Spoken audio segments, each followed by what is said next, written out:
Selamat pagi Pak Bagas dan teman-teman semuanya. Perkenalkan, saya Tubagus Zaki Fakrudin dan kedua rekan saya Rifkan Navalusiana dan Gates Afauzi Hanun akan menjelaskan terkait analisis hukum dan regulasi terkait akuisisi lahan yang ada di Indonesia.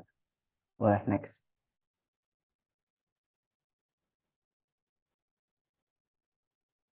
Baik, lanjut ke pembahasan. Yang pertama adalah hubungan antara regulasi-regulasi yang terkait dengan akuisisi lahan, di mana yang pertama yang menjadi dasar adalah pasal 33 Undang-Undang Dasar 1945 tentang penggunaan hak kekayaan dan juga tanah sebagai atas besar-besarnya kemakmuran rakyat. Kemudian juga UU Nomor 5 Tahun 1960 tentang Peraturan Dasar Pokok-Pokok Agraria yang kemudian diturunkan menjadi UU Nomor 12 Tahun 2012 pasal 10 huruf E tentang pengadaan tanah bagi kepentingan umum dan juga UU Nomor 20 Tahun 1961 tentang pencabutan hak tanah dan benda-benda yang ada di atasnya. Kemudian UU Nomor 2 Tahun 2012 tersebut akhirnya mengalami pengubahan dalam bunyi pasalnya menjadi diturunkan pada UU Nomor 11 Tahun 2020 pasal 123 angka 2 terkait pengadaan tanah untuk kepentingan umum dan juga akhirnya diturunkan pada peraturan Pemerintah Nomor 19 Tahun 2021 tentang penyelenggaraan pengadaan tanah bagi pembangunan untuk kepentingan umum dan juga Peraturan Pemerintah Nomor 40 Tahun 1996 tentang hak guna bangunan, hak guna usaha dan juga hak pakai. Boleh, next. Nah, kemudian untuk pasal fundamental yakni Undang-Undang Dasar pasal 33 di mana di sini pada bab 14 tentang perekonomian nasional dan juga kesejahteraan nasional di mana pasal tersebut memiliki peran dalam pedoman kegiatan perekonomian dengan mengutamakan kemakmuran masyarakat itu sendiri. Terkait juga fundamental penerapan dan pengelolaan kekayaan alam termasuk di dalamnya tanah dan pengadaan tanah. Kemudian pasal ini juga menjadi pedoman bagi perumusan undang-undang dan regulasi turunan dalam alokasi lahan, pengaduan lahan, dan juga akuisisi lahan. Di mana pasal 33 yang dikhususkan ya ini pasal 33 ayat 3 tentang di mana bunyinya adalah bumi dan air dan kekayaan alam yang terkandung di dalamnya dikuasai oleh negara dan juga dipergunakan untuk sebesar-besarnya kemakmuran rakyat. Boleh, next.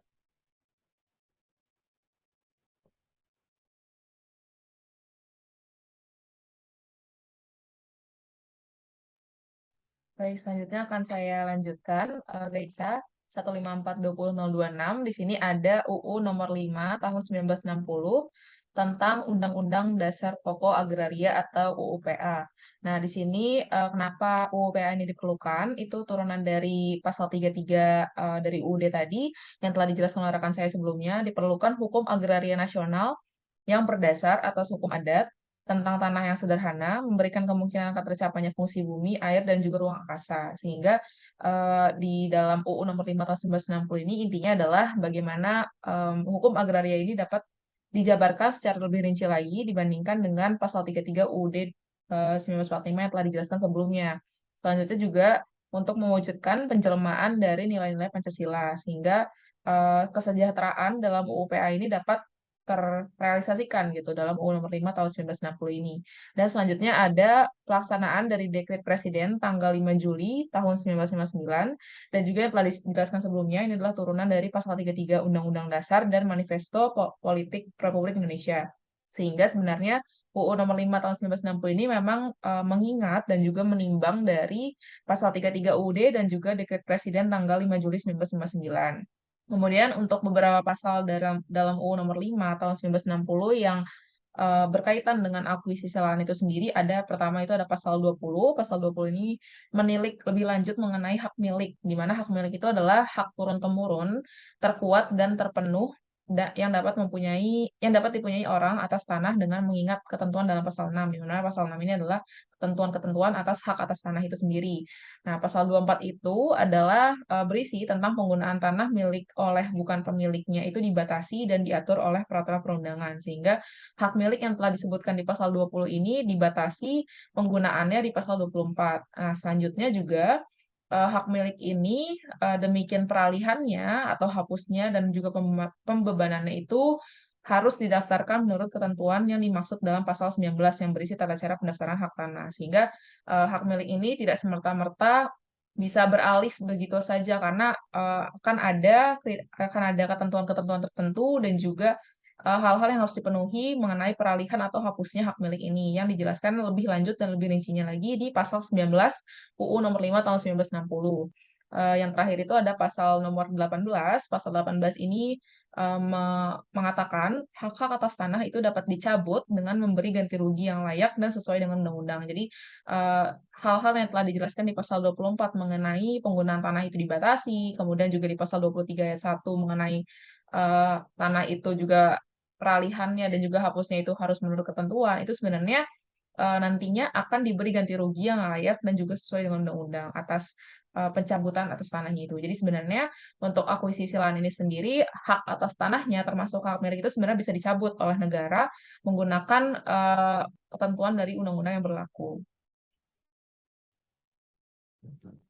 Kemudian selanjutnya dijelaskan lebih dalam lagi di PP atau Peraturan Pemerintah Nomor 40 Tahun 1996 untuk UU Nomor 5 sebelumnya tadi itu kan menilik tentang hak milik gitu. Nah, sedangkan di sini itu sebenarnya ada lagi hak guna usaha, hak guna bangunan, dan juga hak pakai. Untuk ketiga hal ini berbeda dalam jangka waktu, subjek, peralihan, dan juga penghapusannya. Di antaranya, kalau untuk jangka waktunya sendiri, dari hak guna usaha itu maksimal 35 tahun, dan dapat diperpanjang sampai 25 tahun, dan dapat diperbarui juga. Kalau HGB atau hak guna bangunan itu maksimal banget 30 tahun, dan bisa diperpanjang 30 tahun kemudian, dan bisa juga diperbaharui. Kalau untuk hak pakai itu maksimal 25 tahun dan bisa diperpanjang hingga 20 tahun. Bisa juga diperbaharui. Kalau untuk subjeknya kalau untuk hak milik itu lebih ke perorangan, WNI itu warga negara Indonesia perorangan, bisa juga sama badan hukum, bank pemerintah. Begitu juga dengan hak guna usaha. Nah, bedanya dengan hak guna bangunan ini eh, lebih ke komunitas. Kalau misalkan hak guna bangunan ini tidak bisa dimiliki oleh perorangan, bisa juga oleh badan hukum. Nah, kalau untuk hak pakainya itu eh, apa namanya yang spesial dari hak pakai ini bisa subjek yang dapat mempunyai itu bisa dari perwakilan negara asing atau badan internasional. Kemudian untuk peralihannya sendiri, kalau hak milik itu bisa beralih dari satu subjek satu orang ke orang lain, itu atas jual beli, penukaran, wasiat atau adat. Sedangkan untuk hak guna usaha itu bisa dari warisan, bisa juga dari tukar menukar, bisa juga dari penyataan dengan modal, dan begitu juga dengan hak guna bangunan serta hak pakai. Kemudian untuk dari penghapusannya, kalau hak milik itu bisa dihapus, hak milik ini bisa terhapus atas pertama bisa dari pencabutan hak, terus bisa juga dari penyerahan sukarela atau karena tanahnya ditelantarkan. Kemudian kalau untuk hak guna usaha, hak guna bangunan dan juga hak pakai itu bisa dihapus haknya jika jangka waktunya itu sudah berakhir. Jadi ketika jangka waktunya berakhir dan memang ada jangka waktu tertentu ya kalau untuk ketiga hak ini itu bisa dihapus haknya. Atau bisa dibatalkan oleh pejabat yang berwenang atau karena ditelantarkan atau mungkin ada beberapa kasus di mana subjeknya ini tidak berhak untuk memiliki hak guna usaha, hak guna bangunan atau hak pakai ini sendiri gitu. Beda dengan hak milik yang memang dapat dimiliki seumur hidup gitu.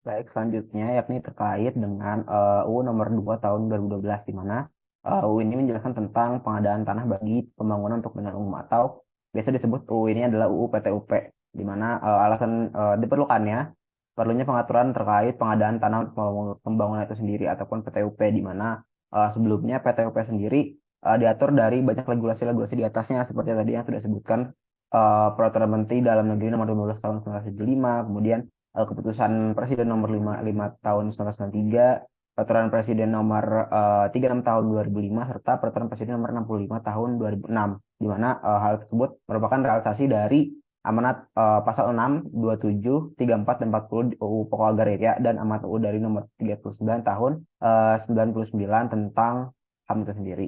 Kemudian ada beberapa pasal yang menjadi highlight dalam UU nomor 2 tahun 2012 terkait pengadaan tanah, di mana eh, pasal 11 ayat 1 dan 2 menjelaskan tentang pengadaan tanah ini wajib disediakan oleh pemerintah dan tanah tersebut yang nantinya akan dimiliki oleh pemerintah itu sendiri maupun untuk pemerintah daerah di mana instansi-instansi yang berhak untuk penyelenggaraan pengadaan tanah ini yakni BUMN yang akhirnya nanti menerima tanah dan juga nanti penyelenggaraan tanahnya akan menjadi untuk kepentingan umum. Kemudian juga pasal 10 yang menjelaskan tentang 18 kategori untuk kepentingan umum yang didapat diselenggarakan untuk pengadaan tanah itu sendiri. Kategori tersebut itu antara lain pertahanan dan keamanan nasional, kemudian jalan umum, jalan tol, terowongan, jalur kereta api, stasiun kereta api, dan fasilitas operasi kereta api. Kemudian juga ada geografi seperti waduk, bendungan, bendung, irigasi saluran air, dan sanitasi bangunan pengairan. Kemudian ada pelabuhan, bandar udara, dan terminal. Kemudian ada infrastruktur seperti infrastruktur untuk minyak, gas, dan bumi. Kemudian ada pembangkit transmisi, gardu, dan jaringan-jaringan listrik. Kemudian juga ada jaringan telekomunikasi dan informatika milik pemerintah. Kemudian ada tempat pembuangan dan pengolahan sampah, rumah sakit pemerintah pusat atau pemerintah daerah. Kemudian fasilitas keselamatan umum. Kemudian ada pemakaman umum pemerintah pusat atau pemerintah daerah itu sendiri. Kemudian ada fasilitas sosial, fasos-fasos, ruang dan juga ruang terbuka hijau untuk publik. Ada cagar alam dan cagar budaya. Kemudian ada juga kantor pemerintahan, baik itu pusat maupun daerah, baik maupun itu juga desa. Kemudian ada penataan pemukiman kumuh yang ada di perkotaan atau konsolidasi tanah serta perumahan untuk masyarakat berpenghasilan rendah itu sendiri. Kemudian juga ada prasarana pendidikan atau sekolah milik pemerintah atau baik pusat maupun itu daerah. Kemudian ada prasarana olahraga dan juga pasar umum dan lapangan parkir umum. Kemudian untuk pasal 14 itu sendiri menjelaskan terkait uh, pengadaan tanah ini harus didasarkan pada rencana tata ruang wilayah dan juga rencana pembangunan baik itu jangka menengah, strategis maupun rencana kerja pemerintah atau renja, di mana dalam pelaksanaannya sendiri pengadaan tanah meliputi beberapa kegiatan pada lembaga-lembaga pertanahan.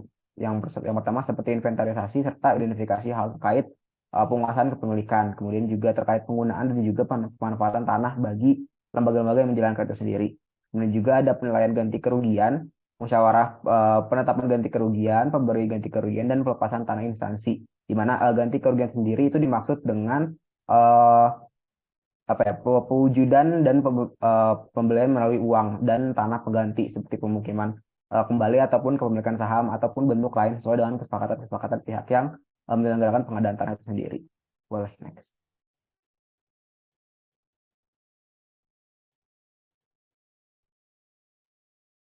Baik, akan saya lanjutkan. Selanjutnya ada UU nomor 11 tahun 2020, di mana di sini adalah turunan dari yang telah dijelaskan oleh rekan saya sebelumnya, ini mengenai tentang cipta kerja. Nah, untuk perubahan-perubahan yang terjadi itu dalam pasal 123 UU nomor 11 tahun 2020 atau cipta kerja, terdapat perubahan ketentuan pasal 10 dari UU nomor 2 tahun 2012 atau yang telah dijelaskan sebelumnya, diubah sehingga berbunyi sebagai berikut. Pasal 10, tanah untuk kepentingan umum sebagaimana dimaksud dalam pasal 4 ayat 1 itu digunakan untuk pembangunan, di mana pembangunan itu ada penambahan yaitu untuk poin S, T, U, V, W, dan juga X. Untuk S itu mengenai kawasan industri hulu dan hilir minyak dan gas. Itu diprakarsai oleh pemerintah pusat, Pemda, Badan Usaha Milik Negara, dan juga Badan Usaha Milik Daerah. Kemudian untuk T-nya itu ada kawasan ekonomi khusus atau KEK yang diprakarsai oleh pemerintah pusat, Pemda, BUMN, dan juga BUMD juga. Kemudian yang U itu tentang kawasan industri, sama diprakarsai oleh pemerintah pusat, pemerintah daerah, BUMN dan juga BUMD. Untuk poin V itu mengenai kawasan pariwisata. Untuk poin W itu mengenai kawasan ketahanan pangan yang juga diprakarsai oleh pemerintah pusat, Pemda, BUMN dan juga BUMD. Dan terakhir ada poin X di mana itu tentang kawasan pengembangan teknologi yang diprakarsai oleh pemerintah pusat, pemerintah daerah, BUMN dan juga BUMD juga.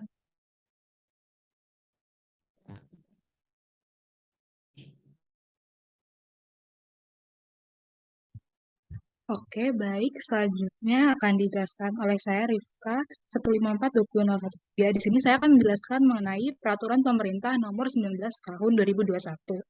Nah, untuk PP Nomor 19 Tahun 2021 ini menyatakan tentang penyelenggaraan pengadaan tanah bagi pembangunan untuk kepentingan umum. Nah, sebenarnya apa sih alasan peraturan ini diperlukan?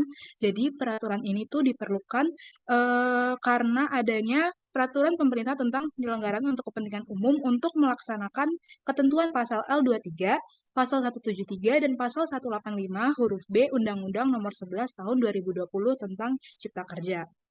Lalu di sini ada beberapa pasal yang terkait dengan akuisisi lahan.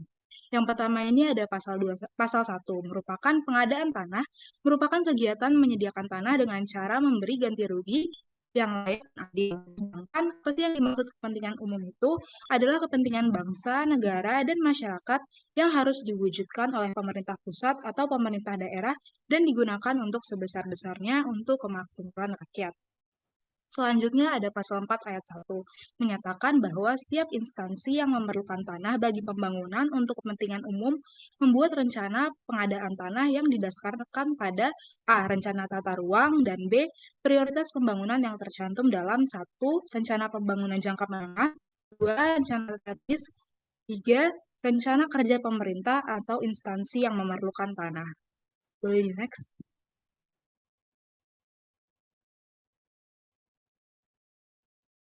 Oke, selanjutnya ada pasal 7 yang menyebutkan bahwa dalam merencanakan pengadaan tanah terdapat studi kelayakan yang harus dilakukan. Nah, untuk studi kelayakannya ini mencakup beberapa hal. Yang pertama itu ada survei sosial ekonomi, yang kedua itu kelayakan lokasi, ketiga analisis biaya dan manfaat pembangunan bagi wilayah dan masyarakat, D. Perkiraan nilai tanah, dampak lingkungan dan dampak sosial yang mungkin timbul akibat pengadaan tanah dan pembangunan, serta yang terakhir adalah studi lain yang mungkin saja diperlukan. Nah, untuk PP nomor 19 tahun 2021 ini merupakan kelengkapan dari UU nomor 2 tahun 2012 dan UU nomor 11 tahun 2020 yang seperti telah saya jelaskan sebelumnya.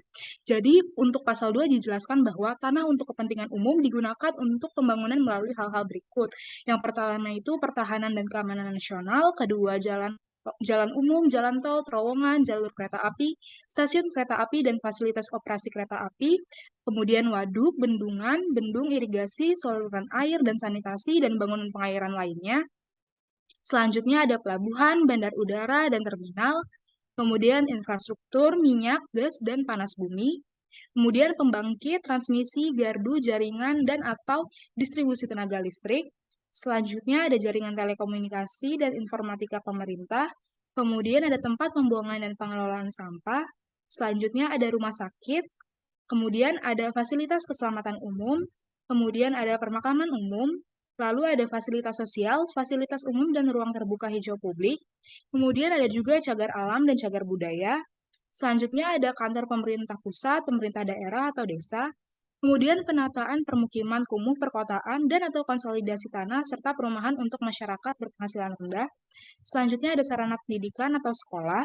Kemudian ada prasarana olahraga. Selanjutnya ada pasar umum dan lapangan parkir umum. Dan kemudian dilengkapi melalui kawasan industri hulu dan hilir minyak dan gas, kawasan ekonomi khusus, kawasan industri, kawasan pariwisata, kawasan ketahanan pangan, dan kawasan perkembangan teknologi. Next.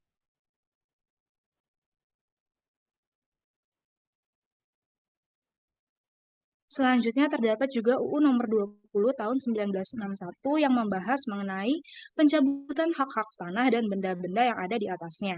Kenapa sih UU ini diperlukan? UU ini diperlukan sebagai bentuk penjelasan atau pengaturan lebih detail mengenai pencabutan hak-hak atas tanah dan benda-benda yang ada di atasnya sebagai mana yang dimaksud dalam pasal 18 Undang-Undang Pokok Agraria atau UU nomor 5 tahun 1960. Lalu di UU nomor 20 tahun 1961 ini ada beberapa pasal yang terkait dengan akuisisi lahan. Yang pertama itu pasal 1, untuk kepentingan umum termasuk kepentingan bangsa dan negara serta kepentingan bersama dari rakyat, sedemikian pula kepentingan pembangunan, maka Presiden dalam keadaan yang memaksa setelah mendengar Menteri Agraria, Menteri Kehakiman, dan Menteri yang bersangkutan dapat mencabut hak-hak atas tanah dan benda-benda yang ada di atasnya. Jadi di sini untuk pemerintah itu memiliki hak untuk mencabut hak milik atas tanah. Kemudian pada pasal 5 disebutkan bahwa penguasaan tanah dan atau benda-benda yang bersangkutan baru dapat dilakukan setelah adanya surat keputusan pencabutan hak dan kemudian dilakukan pembayaran ganti kerugian yang jumlahnya telah ditetapkan dalam surat keputusan tersebut serta diselenggarakannya penampungan terhadap korban pencabutan hak atas tanah ini. Nah, kemudian dijelaskan kembali pada pasal 9 setelah ditetapkannya surat cabutan keputusan tersebut dan pembayaran ganti kerugiannya juga telah dibayarkan, maka tanah yang haknya dicabut itu menjadi tanah yang dikuasai langsung oleh negara. Dan tanah tersebut segera diberikan kepada yang berkepentingan dengan sesuai haknya. Lalu pada pasal 11 dijelaskan bahwa jika telah terjadi pencabutan hak, namun kemudian ternyata tanah atau benda yang bersangkutan tidak dipergunakan sesuai dengan rencana peruntukannya pada saat dijanjikan di awal, yang mengharuskan dilakukannya pencabutan hak itu, maka orang-orang yang semula berhak atas haknya diberi prioritas pertama untuk mendapatkan kembali tanah dan atau benda tersebut. Next. Berikut ini daftar pustaka yang kami gunakan dalam menyusun presentasi ini. Sekian dari kelompok akuisisi lahan. Mohon maaf apabila ada kesalahan atau kekurangan. Terima kasih.